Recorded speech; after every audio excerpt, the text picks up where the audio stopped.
All right, what is going on, boys? We got a market recap today for Monday, May 11th. And I personally took no trades. You can see I'm locked out, zero balance, zero realized P&L, zero everything. And I personally took no trades. We'll go over a couple potential trades that I saw some people take in the Discord and just some trades that I was potentially considering and why I stayed out of them. And it was a good thing I stayed out of them because we kind of edged the highs and the lows after this initial pump up. So, with that being said, let's get into the bias.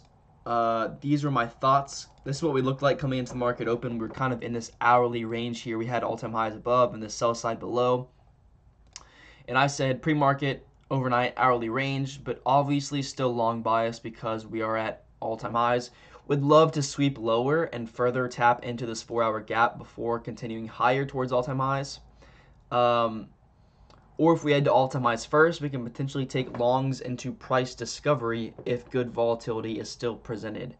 Keep in mind it's a no news Monday with CPI to follow later this week, so be a little cautious. And that's exactly what I did. I was pretty cautious because of those factors coming into the morning, and it potentially saved me. Now there was many factors of why I didn't take a trade, but so let's just go order by order. So the market opens here. We immediately pump up and take all-time highs within the first 3 minutes, 3-minute candles of market open. So if you caught initial longs off of this, like, I guess that's valid because we are at all-time highs, and that's what we've done the past couple of days, is just immediately rip up and take the all-time high off open. Not something I was personally willing to do because of this big hourly range that we are in. You just don't really, like, yes, it's all-time highs, but it's hard to, like, I'm not going to slap on a risk being extra cautious on a no news Monday to start the week on something like that. That's just not how I decide to go about things. But nevertheless, we end up coming up to all-time highs, and I'm like, okay, bet. Well, if we're just going to rip off open, if we're just going to rip higher, then I'm willing to take longs into price discovery if we continue past this area in price, if we continue past this all-time high.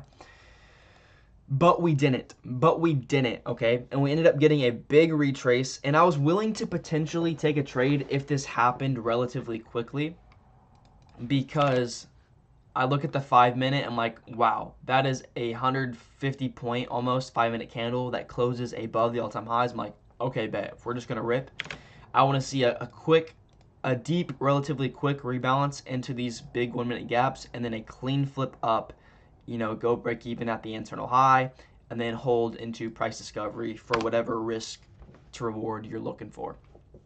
Or I was potentially looking to hold towards this psych level of 29,500. It's a nice even number. So that was my potential idea. That was my initial idea of going long off market open. But you can see we come down and rebalance into, let me just delete these. We come back and rebalance into these 1-minute gaps. I'm like, okay, I want to see a clean flip. We never got a clean flip. It takes 2 candles to rebalance into here. So 2 candles to rebalance, and it takes 1, 2, 3, 4, 5, 6, 7, 8 candles to potentially, like, this would be the first spot in which I would be like, okay, maybe. Okay, maybe. It takes 2 candles to rebalance and 8 candles to potentially start to slowly grind its way higher. And we're also within this bearish 1-minute gap. And at the exact same time, ES is pumping and taking its all-time highs. So bearish SMT, we're within a bearish 1-minute gap. It's taken 8 candles compared to the 2 candles to retrace. Just not clean at all. Also keeping in mind that at this point in time, we are starting to reject this all-time highs, and you can see the 15-minute candle close. Come up, we wick it out, and it closes below the all-time high. So we're wicking out the all-time high, just not something. Those are all the reasons why I stayed out of it. Also keeping in mind the external factors of a no news Monday, of CPI being later in the week. So for all those reasons, I stayed out of this initial long. I feel like a lot of people probably took this because of just the long until you're wrong bias of being at all-time highs and just taking long. And because the past 2 weeks or so, if you had longed anywhere, you would have taken a winning trade. And this is why it's so important not to force bad trades, in my opinion, even when the market conditions are at all-time highs and it feels like you can never lose if you long. Because even if on a day like last week, even if I had taken a bad trade and longed and still taken a win, that money is going to get stripped right back from me on something like today where it doesn't end up playing out because it's not clean whatsoever. If it wasn't all-time highs, I would never take something like this. And so if you start to create those, in my eyes, I would call them bad habits, and they pay off because we're just pumping and nothing can lose for a couple weeks. When we don't do that and we don't just expand 300 points within the first 30 minutes of the market open, this is what happens. And you take a potential long right here and you get stopped out. So all those reasons are why I didn't end up taking a long here. So at this point in time, I'm now looking to go short, or we kind of chop around here. And then you can see the 1 hour candle after the first 30 minutes closes like this. You can see the 1 hour candle, this huge wick, and we close down here. And so at this point in time, I literally sent into the Discord, there is no way I am longing after that hourly candle close. It's also a 4 hour candle close. If the 4 hour loads. Also a 4 hour candle close, just completely rejecting the all-time high. This is not something, if we're going to take longs into price discovery, you want to move and displace past these highs that are already put in. If we're going to come up and then reject lower and close high time frame candles, the high time frames are going to tell the story. If we're going to reject and close the hourly 4 hour candles lower and reject the internal highs, I'm not taking a trade. I'm not taking longs. So that saved me. I know some people did end up taking this long right here. I think they took it off of this 5-minute candle close. And this isn't the worst thing in the world because it's all-time highs. And yes, you get some 5-minute candle closes that are decent. I know the people in the Discord who did take this went break even. So if you took this and went break even, relatively safe, and you protected capital, like that's fine, I guess. I just, after that, this is after 10 a.m., right? Yeah. After that hourly candle close, I'm just telling myself, like, there's no way I'm taking longs. They're not going to play out because if we wanted to expand higher, we would have already done so. And the higher time frames are going to tell the story. So at this point in time, I'm only looking for shorts, and I see we have a 5-minute bullish gap here.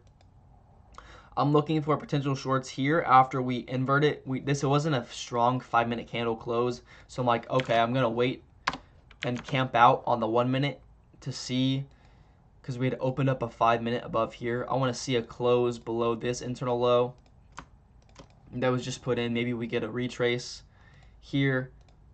If we get a retrace and then displace below this internal low, this is something I would have been willing to take a trade on. This is something I was looking for potentially. It never happened. So yes, we did end up inverting this 5-minute gap. Not with great displacement though. Not a great 5-minute candle close. We end up coming back up, putting in another failure swing high, and then get displacement. This is the kind of displacement you want to see. Look at this 5-minute candle. At this point in time though, I was already locked out of my accounts because of, like I said, no news Monday, CPI week. We've already failed and chopped around for, how long was this? 45 minutes to an hour. So at that point in time, I'd already locked myself out of my accounts. Went to go make some coffee. I come back and see this very nice 5-minute displacement candle. It was also a 15-minute candle close. And so the most valid entry today would have been after that 5-minute candle close. It closes right here. So something I would have taken, honestly, if I wasn't locked out, if I was still in the charts, is that 50-minute candle closes here at 10:30, playing a big stop loss here. I don't know if I would have gotten filled for a 1.2, which is where I probably would have, let's see, it would have been just at a 1.2. Because you can see we close the candle and then get a retrace here, which is why I place a limit order for a risk to reward I'm content with. So may or may not have gotten filled there, but even if I had gotten filled, We then come down, close a nice candle below the internal low. The break-even point is right here at this internal low right here. This would have been the break-even point. So this would have gotten break-evened after getting potentially tapped in here with a limit order. Come down, get break-even, we come back up, and you can see we've failed higher and we failed lower. Why? Because of the external factors. No news Monday, high impact news later on in the week, CPI. And yeah, I was cautious coming in because of those factors. That's why I stayed out of pretty much everything. And you can see we edged the highs and the lows. Nothing really played out. And so the only winning trade that I saw this morning was potentially taking a long off market open. But like I said, that's not something I was personally willing to take and put risk on the table. So, and it's very easy to recognize these days in which, okay, today we might not move efficiently. Why? Just zoom out and look at this hourly range. Failed higher, failed lower, failed higher, failed lower, wicks on both sides of the range. When the hourly high time frame charts look like this, what you really, in all honesty, want to do is wait for us to break out to either to the upside or the downside and then take a trade. So yeah, just all those factors combined into one was caused me to come in with a cautious defensive mindset today, and it protected me and saved me. And that's the most important thing, is identifying these factors and identifying the lower probability days. So then I have a full drawdown. I have all my capital to deploy on trades later on in the week when there's actually good opportunity and we're actually moving with good volatility. I always say this, there's going to be 1 to 3 days per week where we have good moving, efficient price action. And today, for all the reasons I've talked about, just wasn't one of those days. And so if you can identify that and then be defensive on a day like today and save your capital, it's going to save you and help you and assist you so much in the long run. So yeah, those are my thoughts. That's why I took no trades today. Not going to ramble on too long. If you did take a trade, let me know in the comments down below. And then other than that, that's all I got, man. If you want to join the free Discord where I post my bias every single morning, it'll be the first link in the description below. And then code FST on all your favorite prop firms. The link for that will be in the description below. It'll get you the best deal on whatever your favorite prop firm is. And other than that, that's all I got. And new week, new opportunity. Stayed disciplined and patient today, so just going to wait for good opportunity later on in the week, and we will see what happens. So with that being said, appreciate you watching, man, and I will see y'all in the next one tomorrow. Peace.